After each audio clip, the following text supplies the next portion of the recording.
ख़बर शामिल कयूं पिया मलीर खां। मलीर जे शाह लतीफ़ थाने जे हद उस्मान ख़ासकली ॻोठ जे फार्म हाउस ते चढ़ाई करे सिक्योरिटी गार्ड के अगवा करण वारे वाक़े ख़िलाफ़ ॻोठाणनि जो एहतजाजी मुज़ाहिरो।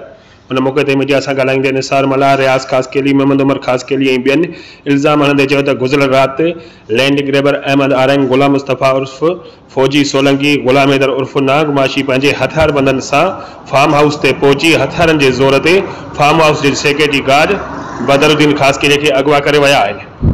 हुननि चयो त वाक़े जो इतला 15 पुलिस खे ॾिनो। पुलिस पहुची वाक़े वारे हंध जो जाइज़ो वरितो पर बाअसरनि ख़िलाफ़ कार्रवाई करण खां इनकार करे छॾियो। हुननि चयो त केतिरनि महीननि खां बाअसर लैंड ग्रेबर अहमद आरइन, गुलाम मुस्तफ़ा उर्फ़ फौजी सोलंकी, गुलाम हैदर उर्फ़ नांग माशी ॻोठाणनि लाइ ऋण ॿारे ॾिनो आहे।